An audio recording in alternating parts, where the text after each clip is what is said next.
After I told my friend group at work that the way I motivate my wife to clean is by making her cry, they started avoiding me like the plague, but my method is making our house way cleaner, and I don't see any reason to stop.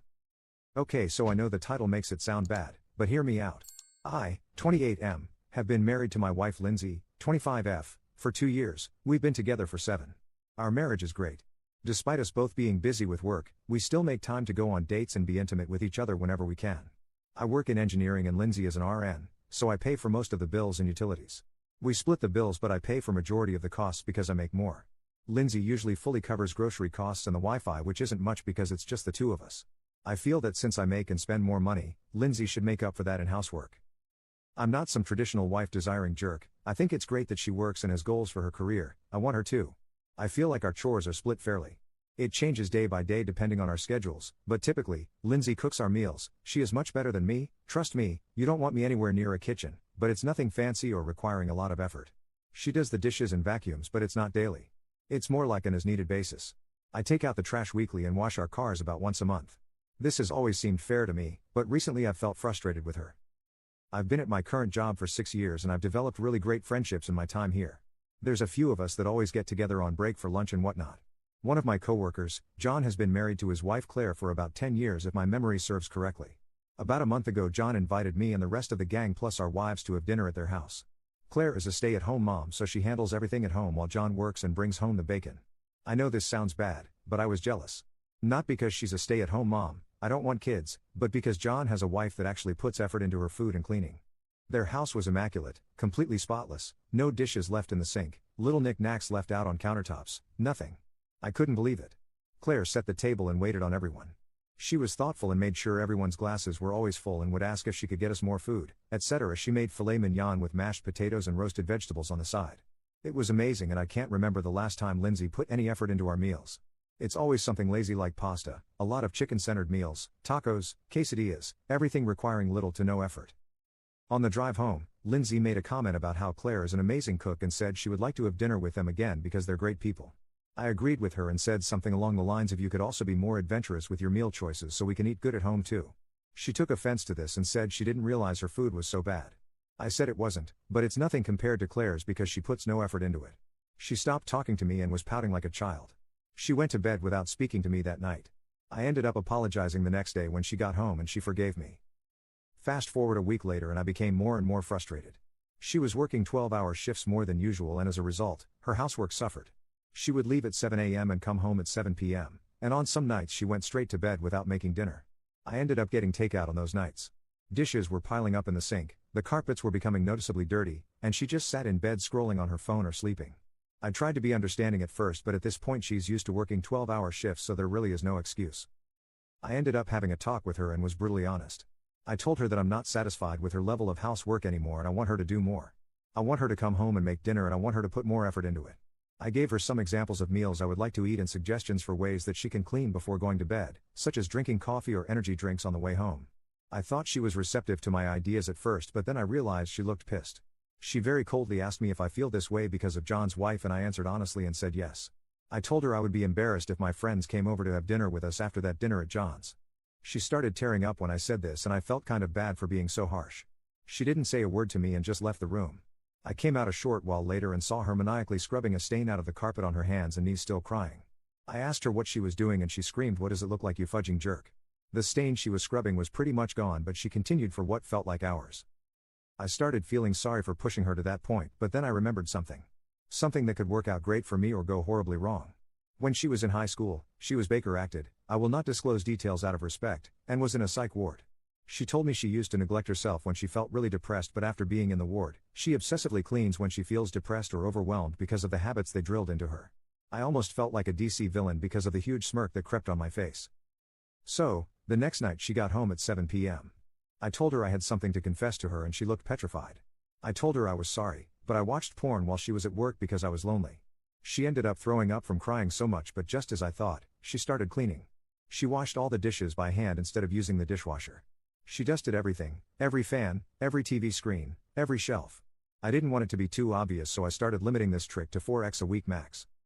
Skip to present day, I made a joke at lunch with my coworkers about how I trained my wife to love cleaning. Everyone was laughing and asked for the secret, so I said all I have to do is make her cry and she can't wait to clean. Daniel asked me what I mean, and I told him about how her response to being upset is to clean, so I've been upsetting her on purpose. Everyone was silent while I was still laughing. Adam asked why in a very unamused tone. I spilled the beans about how Claire made me realize how unmotivated my wife is and I wish Lindsay was more like her. The rest of lunch was pretty awkward and I felt like I made everyone uncomfortable. I ended up texting John to ask if I did something wrong because he didn't come by my station before leaving like he usually does.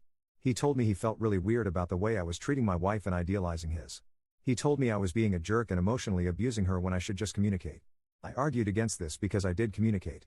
I told her exactly what I wanted from her and all she did was make excuses about being tired from work and needing sleep.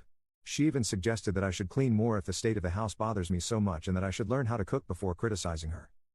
We wouldn't be able to afford the house we live in if it weren't for me. The lifestyle we live is because of me, so why can't she just show appreciation by cleaning and cooking better meals? It's been 3 days now and I am now sitting alone at lunch. When I sit with my usual group everyone stops talking. I feel like I really fudged up and want to make things right with my friends, but at the same time I feel like what I'm doing is okay because it's not for no reason. She's actually cleaning more and I'm so proud of her. Am I the jerk because I want to keep doing it? Commenter 1. You're the jerk. Don't worry, you can figure it out after she divorces you. Commenter 2. You're a jerk. Household chores are divided in accordance with the number of hours worked outside of the home, not income. If your wife is working 12-hour shifts, you should be doing most of the housework, not just half. Commenter 3. You got me at the first few sentences and I almost agreed. But then it gets worse. You just sound like an ungrateful entitled brat who never appreciates his wife. You're a jerk. Fake. But if it was real, you'd be one of the worst people I've ever seen on this sub. Edit. I understand that I'm the jerk now and no, this is not fake. Sorry to deprive you of that comfort. It's impossible not to recognize something is wrong with you when a good 80% of the comments are calling it fake or hoping it is. I understand now that I mentally abused my wife and I do want to fix it. Thank you to the 2 people who actually took the time to offer constructive feedback and advice. As much as I hate the thought I'm going to seek out a professional. It isn't possible for everyone to be wrong and I'm right, even though that's what my brain is telling me. I know something is wrong with me even though my brain is saying there isn't. Thank you all for helping me realize it. As per request, I will update in the future if there are any changes. Update, 4 months later. So, hi. It's been a while. I don't have a lot to say, but I was asked to update if I ever decided to try therapy and I did. I didn't like it. I dropped out of individual therapy after 2 sessions. My therapist was more interested in my childhood than giving me actual advice, but stuck with couples therapy. I tried, I really did. The therapist and my wife would gang up on me. The therapist changed my wife a lot. She went from being kind and soft-spoken to rude and brazen. She would snap on me for absolutely nothing and constantly bring up things I've done in the past to use against me in an argument to try and make me submit. Remember how my wife is an RN? Yeah, well she was frigging cheating on me with some ugly guy working the same shifts as her. She confessed to that in therapy and said if I could forgive her she could forgive all the things I've done. Nothing I have ever done has been close to this. I have never cheated. Vows mean nothing apparently. She also shared a lot of things she never told me, like her last grandparent passing away. In her words, he wouldn't care. Yes, I would have if she told me. She had no reason not to. I wouldn't have been so harsh about the housework if I knew she was grieving, but no, go ahead please, don't tell me anything and then use it against me later because that makes sense. I thought couple therapists were supposed to be neutral.